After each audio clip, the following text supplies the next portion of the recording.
What is up, everybody? Thank you once again for coming back to the channel, and of course, let's talk some more ABK, because that seems to be the hot topic nowadays. And let's discuss this rather lengthy article or group of articles that the CMA has released publicly, which has become thousands and thousands of paragraphs and hundreds of pages of statements. And I guess while these documents were being drafted up, Jim Ryan was walking around handing out some really good flavored Kool-Aid, which has helped the CMA come to the conclusion that Microsoft is becoming what they refer to in these documents as a relevant merger situation with trying to purchase Activision, and that they are going to substantially lessen competition. SLC is all over these documents.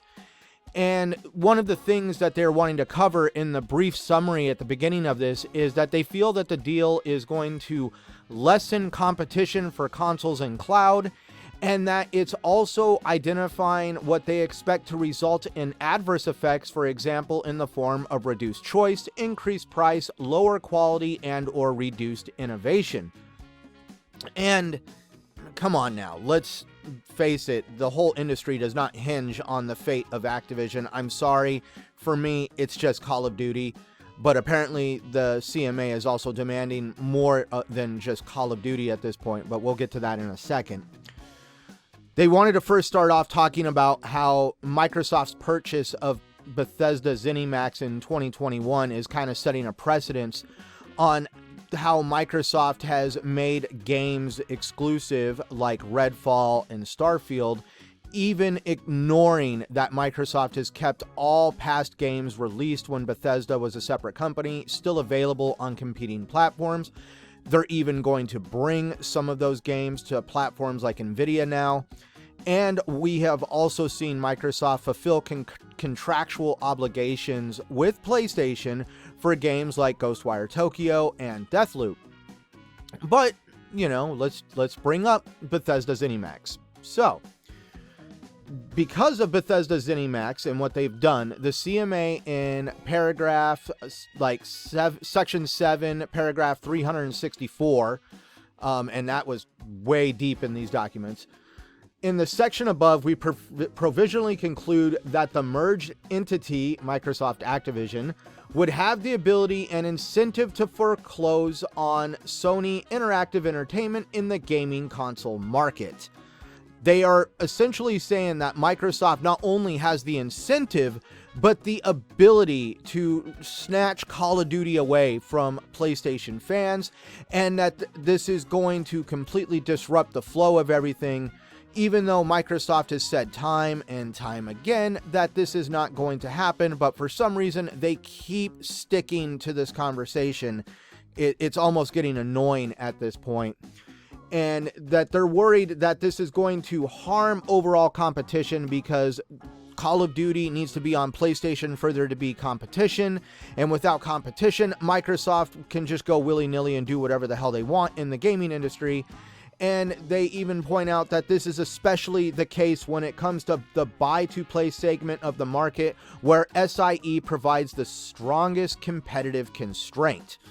That's Sony's place in the gaming industry, is buy-to-play. Heaven forbid they go pro-consumer and they embrace gaming subscription services, which save consumers money. And the funny part is, they even, on another paragraph underneath all that, state that it is not necessary for the CMA to trace the impact on competition in the gaming console market through the effects on consumers. Though they are the competition authority, they're supposed to protect consumers, and they flat out say that there is no need to trace the impact on consumers in the gaming console market, because they're just going to concentrate their efforts on Sony PlayStation, what happens to them. And some of the arguments that they point out is the prices for subscriptions could easily be revised, and Microsoft may have the incentive to do so once it adds content that is popular as Activision's, including Call of Duty. So they're saying that Microsoft can now raise the price of Game Pass on their subscription service because they control Call of Duty. And then they go on this weird statement stating that While the normal price of a subscription is clearly lower in a single month than purchasing a game outright, those prices are not comparable. Gamers may play games for many months, increasing the total cost of playing any particular game via subscription, and on termination of the subscription, the player loses the right to play the game. No kidding. Why don't I get to keep the shows and movies I watch on Netflix? Apparently, the concept of a subscription service is still completely alien to some government regulators out there. Hopefully they catch on.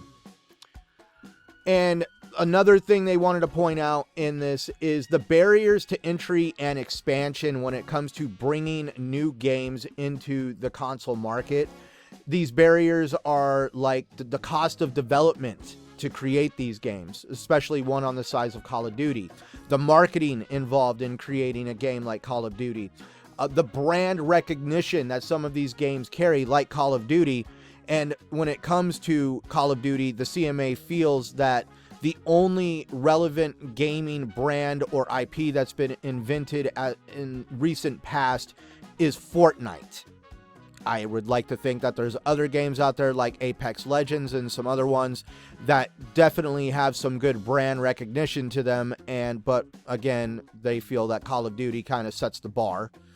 And then finally, the last one that they bring out, and this is kind of also the fault of us consumers of gaming, is the community trust of a new IP. We definitely stick to the IPs we know and that we trust, and we are very hesitant to let new IP kind of get into that whole mix of things. I mean, literally, gaming consumers can be very critical.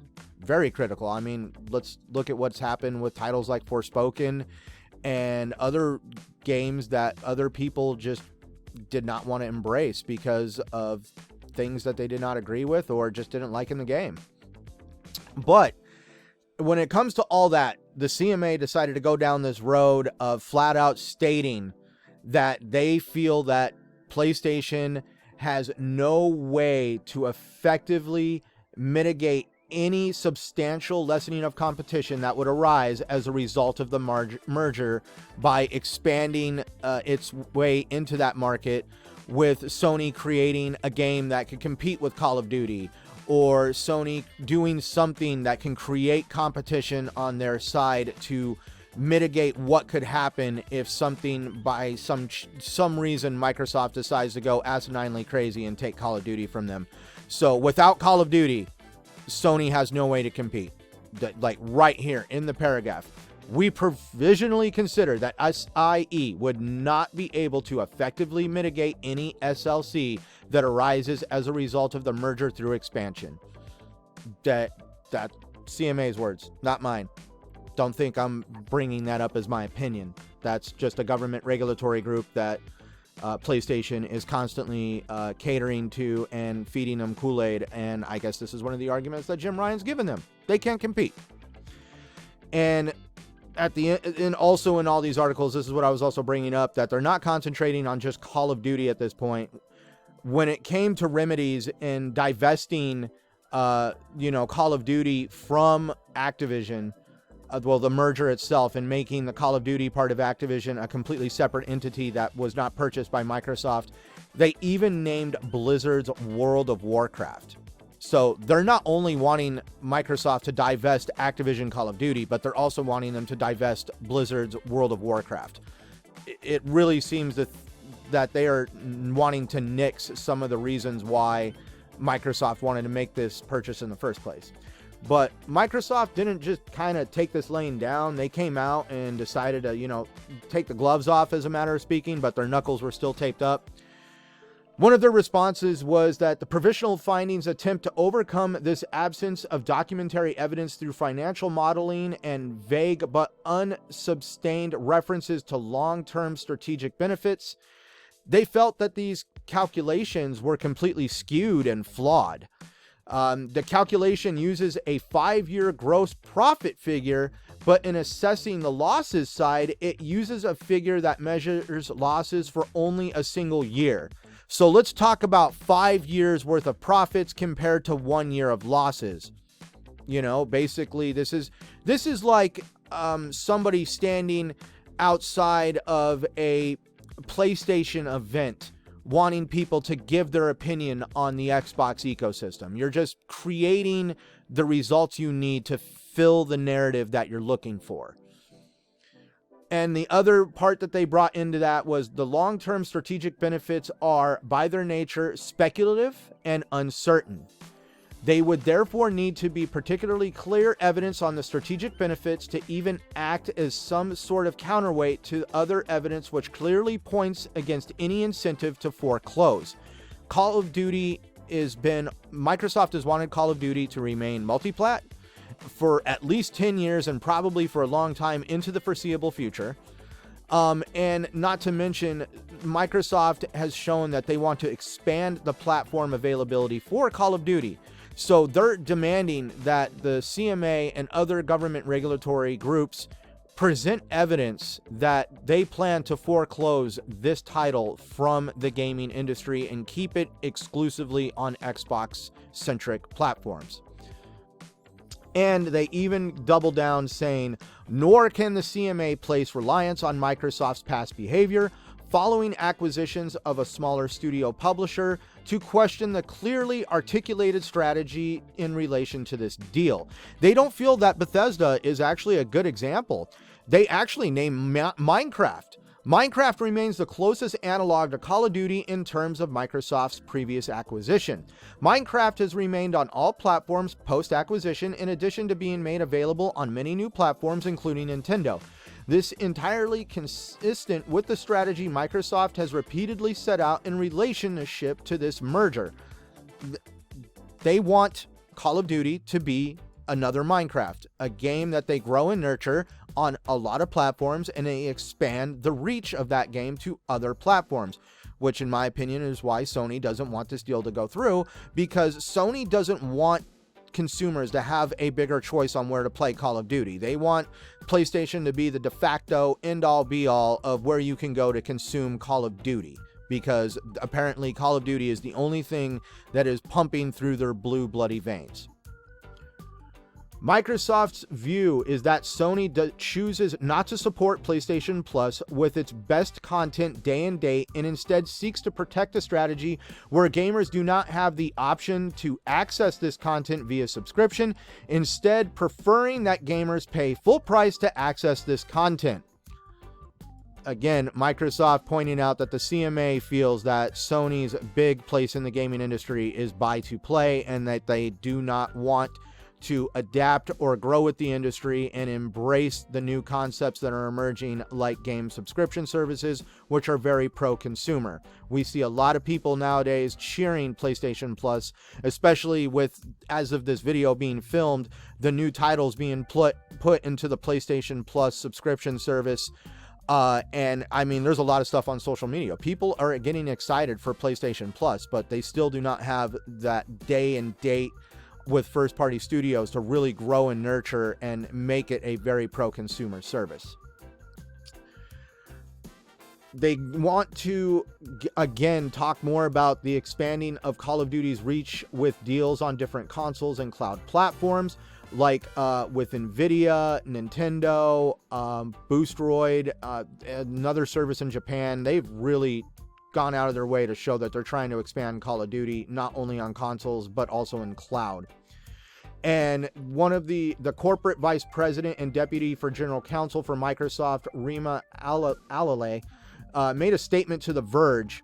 As we've always said, any realistic modeling of the true cost of removing Call of Duty from PlayStation players clearly demonstrates that there is absolutely no real financial incentive for us to do so, which is why we have repeatedly said we won't.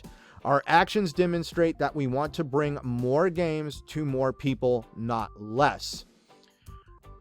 And they made a statement in there saying that in context, the market context shows that PlayStation cannot be foreclosed. So therefore, trying to say that there would be foreclosure on PlayStation is a completely mute and invalid point, because that's not Microsoft's strategy. And Microsoft hit back at Sony's fears over a degraded version of Call of Duty on PlayStation, or no version at all, by saying doing so would destroy a significant portion of value from the merger and would undermine Microsoft's hard-earned reputation for bringing competition to the gaming industry. Microsoft has brought a lot of competition to the gaming industry. We're starting to see developers speak out against PlayStation.